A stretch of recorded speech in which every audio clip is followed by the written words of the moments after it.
What would happen if teams of individuals were passionate enough to listen empathically to youth of our future leaders? Hello, my name is Brenda McCoy, and this is my final project for HSCO 508, Liberty University.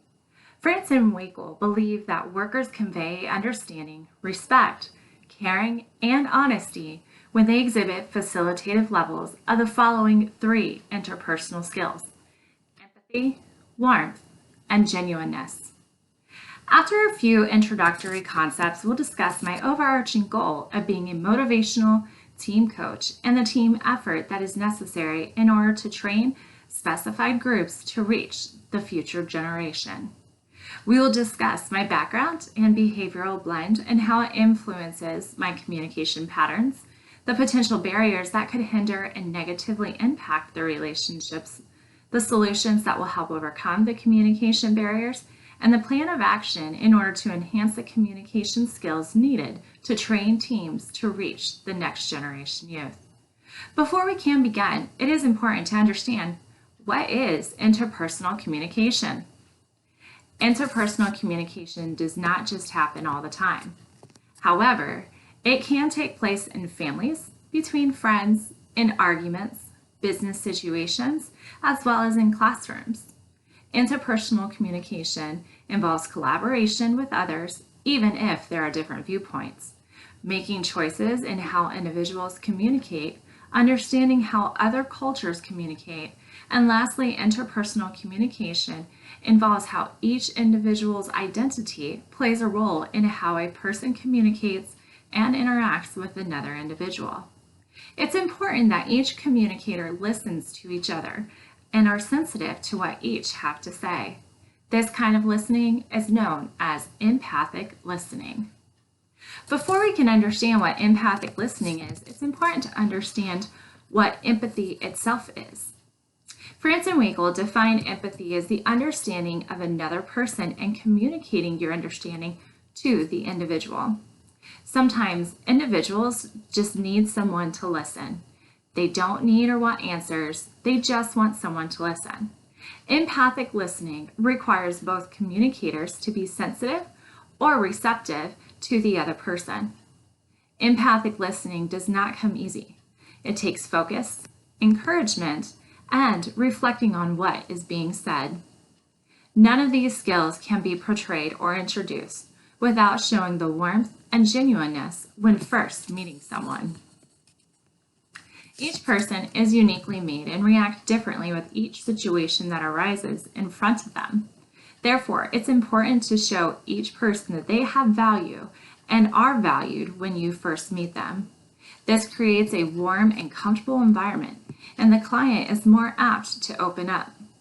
Although clients are opening up, does not mean that they are still not reserved, because the moment they feel that what is being communicated from the listener is not genuine, then the communication will become limited again. As a counselor or mentor, it's important to mean what is being said and to be truthful about what is being said. And lastly, to not keep promises that can't be kept.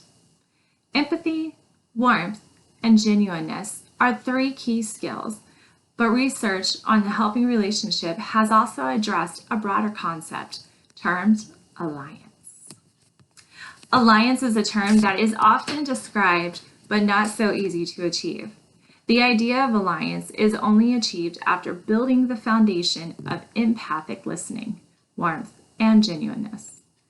Once these key skills are achieved, the client has hope. And once the goals begin to be established and the client and the mentor or counselor collaborate, they can come to a consensus and agree to follow through with each other's part to the puzzle that the client not only has hope, but has energetic hope to achieve improvement. In fact, researchers have found that the existence of such a cooperative alliance is consistently related to client improvement.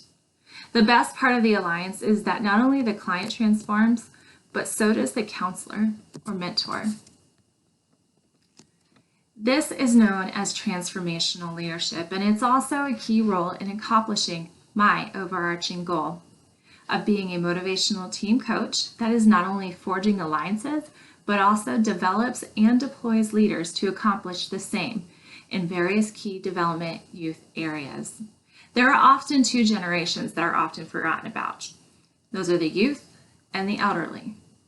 A recent article written by Schubert stated that two characteristics found almost uniformly in delinquent youth are lack of attachment to caring adults and lack of involvement in positive activities. There are many people that are passionate about youth and creating an atmosphere of warmth and genuineness. However, they're unsure how to do it. Through empathetic listening, creating an atmosphere of warmth and genuineness will open up the doorways to teach and to develop coaches that are willing to form alliances with key staff that are directly impacting the youth. Collaborating with the coaches and providing energetic hope, as well as the tools and resources that will be needed to share the energetic hope with the staff, will help forge alliances, as well as give the youth hope for the future. Other related goals to help me achieve my goal are ensuring that all individuals, including myself, understand the different forms of communication. It's important to be aware of the stumbling blocks in my life that could cause potential barriers in accomplishing the mission, as well as imparting the mission that Jesus imparted, and that is love covers a multitude of sin. The youth have so much to give, but if they don't know how to move past their current circumstances, then how can they attain what is needed to make this world what it can be, our future leaders? Empathic listening is one way that this can be achieved.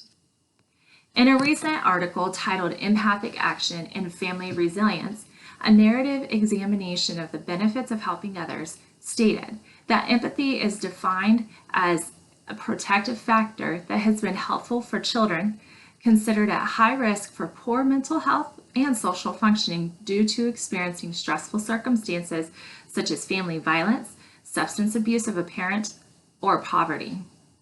My grandmother was a turning point in my life. Growing up, my dad served in the military and we moved constantly. As a kid, the biggest thing that's needed was someone to call a friend, and as a military child, this was not something we could have long term. Growing up, we moved 6 times. I went to 9 different schools. No one seemed to understand, as it was just expected because we were kids of military parents. At the age of 13, my parents divorced and my mother became mentally unfit to parent, while my dad was in Korea. Through empathy, my grandparents, for the first time in my life, listened and cared, and they took us in. My grandmother displayed empathic listening, as well as helped to point us in the right direction of who could help me, and that was God. I started going to church at the age of 14. I became a Christian. The empathy did not stop with my grandma. It carried on through the youth staff, so much to the point I wanted to inspire and help kids that may have felt or feel the same feelings that I felt growing up. So I became a teacher to help inspire greatness and help kids see the potential that they have despite their current circumstances. Now that you know my background, it will help you understand my behavioral blend as identified through Uniquely You profile. According to the results of the Uniquely You profile, I am more passive than active. However, I have strong people skills. I can be outgoing or reserved. I enjoy influencing and interacting with people. However, I can also withdraw and concentrate on specific projects. Individuals enjoy my friendliness, enthusiasm, and cordiality. I'm not pushy or controlling unless people try to get me to do things that go against my plans or beliefs. I prefer peace and harmony, as well as organized environments. People enjoy my multifaceted flexibility, but sometimes would like for me to be more decisive and direct. I enjoy promoting and encouraging others to reach their potential. People see me as inspiring and impressing both to crowds and individuals. People feel I have a way with words and are very warm on an individual basis. Lastly, people view me as one that knows what I'm talking about and one who cares for other people's concerns. In the book titled Why Don't We Listen Better by James Peterson, he wrote, "Let yourself be the kind of person with enough warmth to spare so your spirit nurtures the environment around you. Then those in proximity will grow more fully as human beings." Because we are not perfect creatures, with each strength, there are also weaknesses. And within those weaknesses come the potential barriers that can keep one from accomplishing their overarching goal. Proverbs 12:15 states, "The way of fools seem right to them, but the wise listen to advice." Nobody is perfect. And it is identifying the weaknesses that one can help others as well as themselves become strong. Ephesians 5:15 goes on to say, "Be careful then how you live, not as unwise, but as wise." Due to the lack of maturity and underdevelopment, concludes that I tend to be overly committed, of which leads to the inability to be able to strengthen my organizational abilities with team building. This affects my communication by not being clear in direction at times. I can tend to allow too many people to influence me and pull me away from the vision of the mission. In addition, because of my love for people and desire to help them succeed, I can tend to become bogged down, allowing too much stress in both my team relations as well as my family. Due to my passion, I can also tend to be overly emotional, and I can go from one extreme of being overly caring to not caring at all. All of these weaknesses can create potential barriers of the need to rescue individuals from their situations. However, the timidness and lack of assertiveness can also hinder the success of team building as well as overall progression.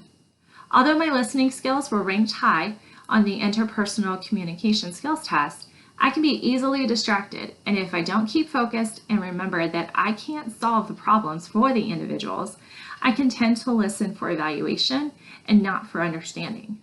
Fortunately, there are resources and strategies that can help with each of these weaknesses. A good listener can be defined as one who is mindful of the wide spectrum of listening skills that include accurate receiving, retaining information, sustaining attention, attending to your own speech, and encouraging the person you are listening to. Throughout the text, a couple of techniques and insights stood out the most. Stewart explained that mindful listening is already a part of you. However, it does require a desire to listen. There are so many distractions around, therefore it's important to have a desire to listen in order to be able to listen mindfully. Secondly, misconceptions can lead to one of the practical perception problems, also known as an attributional error. An attributional error is the mistaken tendency people have to attribute others' behaviors to internal rather than external causes. James 1:19 reminds us to be quick to listen and slow to speak. Therefore, paying attention to the nonverbal cues as well as the words that are being said about who they think they are can help to delineate an assumption of what is causing the issue. One of the best ways to demonstrate understanding is to reflect what the client has communicated. Reflection is using words to summarize essential thoughts and feelings expressed by another person. As discussed previously, it's best to use empathy, warmth, and genuineness in order to reflect appropriately. When speaking to a client, it's important to avoid certain questions as closed-ended questions asking why, as it could decrease the open form of communication instead of increasing it. Lastly, one of the most important helping skills that all individuals need to grasp is self-efficacy. Believing in oneself to carry out the goals started is the only way that individuals can move forward to accomplish the good work that they had started. As a motivational team coach, this technique can be accomplished through encouragement and affirmation of the goals that have been accomplished. Helping the team to know their value and what they bring to the team will help each person as well as the group being worked with to rise to any challenge. Feeling heard and understood has a lot to do with whether or not personal connection happens. Reading the 10 traps of communication and the techniques to listen better helped me to see that not only are the same things I continue to hone, but also ones I can help teach other people. This class has brought forth so many resources to put a plan into action. As a motivational team coach, I will need to utilize empathy, warmth, and genuineness to those I am interacting with if alliance is the overarching goal to impact their teams. I have to be mindful of the questions I'm asking and encourage each team member to have self-efficacy. My role as a motivational team coach is collaboration with others through the intentional practice of active listening, honing and understanding the communication traps, as well as never stop trying to listen better. It's important for me to be mindful, to help others to be mindful of the different ways of listening. I also need to be careful and teach others to be careful what they attribute the causes of one's behavior to, as it may not be the first thought that comes to mind. In addition, it is important that I be mindful of the characteristics that are involved to form an identity of the person being spoken to. It's important for me to encourage them to form the identity on the truth and not their circumstances. As stated previously, the most effective workers are likely to be insightful, interested, and empathic individuals who provide caring relationships that support clients in developing their own wisdom and in making progress towards their personal goals. In accomplishing this overarching goal, it's important to let my love for one another be intense, because love covers a multitude of sins.